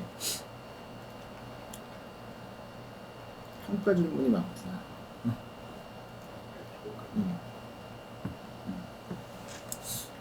판례 문제 잘 썼다고 하시는 분 있었고. 요거 그냥 제가 요거를 볼게요. 예. 저거 군침님 답변 같이 한번 드릴게요. 뭐냐면 문제 1의 물음 1의 배점 15점 배분이 어떻게 될 것 같냐 요 질문 해주셨는데 이 문제에서는 사실은 이거 근데 또 많은 분들이 좀 헷갈리시는 분이 있는데 보시면 물음 1에 그 양가로 물음 1에 양가로 1, 2가 있는 거잖아요. 그러면 이제 물음 1은 뭐냐면 우리가 이제 1차 수입분이 있고 2차 수입분이 있는데 1차 수입분에 대해서 어떻게 처리할 거냐는 게 물음 1의 핵심이거든요. 그죠? 그래서 결국 이제 5% 할인된 거 통상적인 상거래 관행으로 인정될 것이다. 그다음에 실질 금액 자체의 감소기 때문에 PAPP의 감소로 본다. 이런 관점으로 쓰시면 좋고, 그러니까 양가로 2번에 있는 건 뭐냐면 사실은 이게 이제 소급 누적 수량 할인이기 때문에 가격의 변경이랑 연결되거든요. 그래서 사실은 저는 양가로 2번의 핵심은 우리 그 수입 이후의 가격 변동에 대해서 감액이나 환불에 대해서 인정하지 않는다는 거, 그다음에 이 가격 조정 약관과 관련돼서 인정해야지만 될 수 있을 거라는 거, 요런 게 주된 답변이라고 생각을 하고, 배점으로 봤을 때는 뭐 한 1대 2 정도, 그러니까 뭐 예를 들면 15점 배점이면 5대 10 정도, 뭐 그 정도 배점이 합리적이 않을까 생각을 합니다. 뭐 거기도 또 뭐 플러스 마이너스 2점 정도, 그 정도 보시면 될 것 같습니다. 그래서 양가로 2번이 일단 배점 좀 더 높을 거다, 그렇게 좀 생각을 하시면 될 것 같고, 또 있다. 두 번째, 물음 4에서 잠깐만요. 아까 그 군침님 답변이 질문이 두 개가 있었어요, 그죠? 물음 4에 물음 1에서 고시 14조를 항목별로 간단하게 검토하고 마무리했다. 맞습니다. 요거는 저도 사실은 이 고시 14조까지 가야 되는 문제인가 하는 생각이 들긴 하는데, 배점 때문에 그랬어요. 배점이 이제 이 14점 배점이나 있다 보니까, 잠깐, 문제 4의 물음 1을 말씀하셨구나. 예, 그거는, 예, 그거 맞고, 판단해서 1점 정도 했다. 뭐 물음 1은 사실은 일반법의 전반적인 내용 쓰라는 그런 문제였기 때문에요. 뭐 그렇게 뭐 크리티컬하게 어렵거나 그런 건 아니었던 것 같고, 그냥 이것도 법의 어떤 특정 조문을 타겟으로 한 건 아닌 것 같고, 뭐 협정이나 법에 있는 거 잘 버무려서 뭐 최우선 원칙으로 적용한다, 이런 취지로 적성했으면 뭐 좋은 점수 나왔을 거라고 생각합니다. 이거는 특별히 뭐 몇 조 몇 항을 써야 된다 그런 문제는 아닌 것 같고, 그 밑에 LFS 요 질문 요것도 한번 보면, 내년에 시가 역산율을 챙겨가야 할까요? 라고 물어보시면, 글쎄요. 저는 조금 부정적이긴 한데, 근데 이제 저는 그런 생각은 해요. 그 어쨌든 이 범위 자체는 법령집에 나오는 거가 시험에 나오기는 했는데, 거기에서 이제 굉장히 구석에 있는 내용이 나온 거거든요. 근데 뭐 시가 역산율 말고도 구석에 있는 내용들이 굉장히 많이 있잖아요. 그죠? 그러면 뭐 사실 이제 그런 쪽을 더 챙겨가는 게 맞지 않나라는 생각을 합니다. 예. 시가 역산율은 뭐 굳이 잘 모르겠습니다. 최번식님 질문 같이 한번 보면, 제가 아까 아까 참고 자료에도 넣어드렸던 그 고시 규정은 사실은 그거거든요. 예를 들면 그 국제 그러니까 운송 비용을 누가 분담했는지에 대해서 판단을 하는 거고, 그거에 대해서 변경이 발생했을 때, 예를 들면 지금도 그거였잖아요. CIF 조건이었기 때문에 수출자가 그 보험을 부담하기로 했는데, 거기에 대해서 추가적인 거, 그러니까 예를 들면 뭐 이거는 배 타고 오기로 했는데 비행기로 바꿔 타고 온 거랑 똑같은 논리죠, 그죠? 우리 그 고시에 있는 내용은 뭐 배 타고 온 걸 비행기로 바꿨다 이랬을 때 추가원이 어떻게 부담할 거냐 이건데, 똑같은 논리입니다, 그죠? 보험료도 마찬가지로 기본 보험료에다가 구매자가 추가로 했을 때 어떻게 처리하는 거냐니까, 사실은 그 고시 규정이랑 맥락은 아주 동일하거든요. 그래서 그렇게 쓰셔도 좋은데, 저는 뭐 예를 들면 구매자 자기계산 비용을 활용해서 썼다든지, 뭐 아니면 뭐 추가 운임에 대해서 발생한 비용 전부 다 가산한다, 뭐 그런 논리를 썼어도 좋은 점수인데, 그런 말로 14점 배점을 채우기가 쉽지 않을 것 같아서 그런 말씀을 좀 드렸습니다. 예.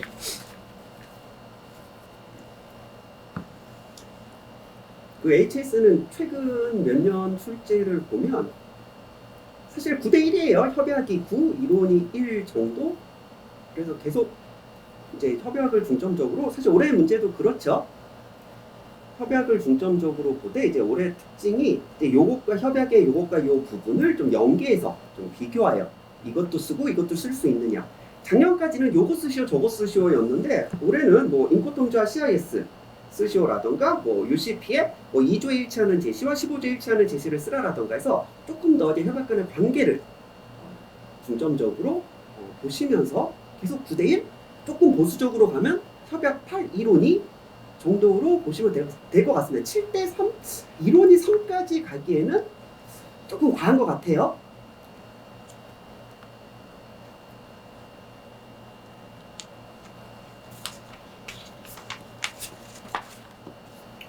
뭐 시가 역산율 문제는 뭐 제가 봤을 때는 정답을 맞추지 못했으면 뭐 아까 그 뭐 법만 썼거나 이런 내용 뭐 다 5점 이하일 것 같고요. 그냥 다 같이 거의 뭐 15점에서 20점 정도 빼고 시작한다. 뭐 이 정도 관점을 생각하면 될 것 같습니다. 미미님 답변 제가 그렇게 답변을 드리고 CCA님 답변 좀 잠깐 질문 잠깐 드리면은 CCA님 답변 질문 잠깐 드리면 20점 일단 빼고 시작하는데 다른 문제들 때문에 어떨까요? 이렇게 했는데 이게 그 저희가 이제 2차 시험은 채점을 할 때 1차 채점을 한 다음에 그 조절을 좀 하거든요. 그래서 뭐 좀 점수를 높이거나 낮추거나 이런 조절을 할 텐데 만약에 작년이랑 동일한 기준에서 20점 빼고 시작했다면 말씀하신 대로 굉장히 꽈락 가능성이나 아니면 총점에서 60점 넘는 가능성이 굉장히 많은데 제 생각에는 어차피 모든 수험생들이 20점을 빼고 시작했기 때문에 어느 정도 조절을 하지 않을까 그런 생각을 하고 있습니다. 그래서 아마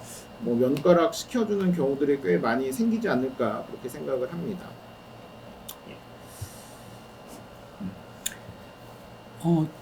이수연님이 질문 주셨는데요. 물음 4번의 문제 1번이면 그 건조한 것 관련한 규정이죠. 총 거기 그 부분은 7점 배점이 됐고, 뭐 저희 모의고사 연습할 때도 잘 아시겠습니다만 쓴 분량에 따라 주규정의 분량에 따라 배점이 되죠. 마찬가지로 일부 주의 규정이 간단하지 않습니까? 한 줄짜리 여기가 제 생각엔 한 2점 배점 되고요. 그다음에 8유주 3번 같은 경우 그 나머지 한 분량이 좀 되니 한 5점 정도 배점되지 않을까? 그러니까 2점, 5점, 합이 7점 이렇게 되지 않을까 예상이 됩니다. 네. 네. 네. 네. 인사하고. 네, 이제 저희가 이제 마무리를 좀 해야 될 것 같아요. 일단은 시험 보신 분들은 너무너무 수고하셨고, 사실 제가 드리고 싶은 말씀은 모르는 문제가 항상 있습니다. 이번에 관세법도 그랬고, 뭐 HS도 평가도 마찬가지로 누구나 못 쓰는 문제들이 나오기 때문에 그런 문제에 너무 연연하기보다는 누구나 잘 쓰는 문제에서 실수가 없도록 그렇게 준비하시는 게 훨씬 더 좋은 방법이라고 생각이 듭니다. 어제도 너무 수고하셨고요. 또 하실 말씀 있으시면. 아까도 말씀드렸습니다만 매년 좀 이례적인 문제가 조금씩 나오는 것 같아요. 이제 지금까지 쭉 문제 유형을 살펴보자면은 뭐 일반적인 중요한 주기적이 나오다가 소주기적이 나오다가 국내 주기적도 나오고 4단위호 뭐 책이 적는 것도 이제 일반적인 문제화가 됐죠. 단지 배점만 좀 적을 뿐이지. 그러다가 6단위 소까지도 나오기도 했습니다. 글쎄요, 뭐 내년에 또 6단위 소를 묻는 문제가 나올지 모르겠는데요. 6단위까지 공부하는 건 말도 안 된다. 그래서 일단은 저희가 4단위는 최소한 일단 뭐 최소는 아닙니다만 그것도 열심히 해야 됩니다만 4단위 체계를 꼭 공부하시기 바라고요. 그래도 배점은 항상 주기적인 우선순위가 있다. 50점, 60점 많을 땐 70점까지 배점된 적이 있기 때문에 뭐 여러분들 그렇게 이제 공부하셨고 이제 차후에 공부하신 분들은 그렇게 대비는 하겠습니다만 이제 여러분들 마음 편하게 내려놓으시고요. 좀 쉬시면서 그동안 못 만났던 친구들도 만나고 여행도 다니시고 그러면서 이제 합격자 발표를 좀 기다리시면 되겠습니다. 수고하셨습니다. 뭐 관세평가 꽈락 걱정하시는 분들이 굉장히 많으신데 아마도 그런 것 같아요. 그 저희가 모의고사 때나 이렇게 20점 뭐 이렇게 빼고 시작했었던 적이 한 번도 없었잖아요. 그렇게 지엽적인 문제들을 많이 출제를 안 하고 관세평가는 어떻게든 연결시켜서 풀 수 있는데 이렇게 이제 20점 빼고 시작했었던 적이 없어서 좀 당황스러웠을 거라고 생각이 되는데 결론적으로 보면 모두가 다 똑같기 때문에 뭐 어차피 이제 관세평가뿐만 아니라 이 상대평가잖아요, 그죠? 그래서 뭐 너무 못 쓴 문제에 연연해서 걱정하시기보다는 또 이제 자신 있게 쓴 문제들에서 좀 잘 배점 받고 하면은 뭐 꽈락 넘겨서 이제 합격점으로 가는 거니까요. 너무 걱정하지 마시고 어차피 이제 다 펜 내려놓은 거니까 좀 기대해 보시고 또 기도하시고 뭐 그렇게 하시면 될 것 같습니다. 너무 걱정하지 마시고 좀 마음 편하게 가주셔도 좋을 것 같습니다. 저희 딱 작년 이맘때도 이렇게 4명이 모여서 했었는데 분위기가 똑같았어요. 이제 거리는 그 10점, 20점. 이제 사실 우리가 못 쓴 부분을 고민해야 될 게 아니라 이제 잘 쓴 부분을 생각해야 되거든요. 잘 쓴 부분은 다 잘 썼는데 그 10점 부분 하나 못 썼다가 그것 때문에 꽈락 나면 어떡하냐 다 걱정했는데 그 사람들이 결국 다 합격을 하고 제일 후회하는 게 그거예요. 자다가 벌떡 일어나서 그때 그 여행자 휴대폰 못 쓴 거 어떡하지? 고민하느라고 못 놓은 거. 차라리 그때 놓을 걸. 진짜 그 과목마다요 막 70%, 80% 꽈랑이 나오는 해가 있잖아요. 특히 무역신문은 2018년, 19년이 그랬던 것 같은데 그때 어떤 분위기냐면요. 1번부터 그 마지막 문제까지 100점 분량이죠. 다 몰라요. 다. 그냥 딱 시험 문제를 보자마자 그냥 눈물이 흐르는 게 있죠. 그런 문제가 아니라면 제발 못 쓴 거 고민하지 마시고 잘 쓴 건 내서 상대평가입니다. 그러니까 다 같이 못 쓴 걸 왜 고민해요? 그러다 다 같이 떨어질 거 아니잖아요. 보통 교수님이 니들 다 F 이러진 않죠. 우리는 결국 90명이 합격되는 것이고 잘 쓴 부분 내에서 경쟁을 하는 것이고 특히 예전처럼 그 부분 점수도 안 주고 다 빵점 이러진 않거든요. 그러면 채점자 소환돼요 진짜. 그래서 걱정하지 마시고 노세요. 쉬세요. 그렇죠? 아주 좋은 말입니다. 잘 쓴 건 내에서 상대평가입니다. 지금까지 고생 많이 하셨고 저희는 합격자 모임에 지금 딱 90명 있는데 90명 딱 보면 되겠네. 합격자 모임에. 그럼 네. 될 것 같습니다. 네. 고생하셨습니다. 네, 고생하셨습니다. 수고하셨습니다. 좋습니다.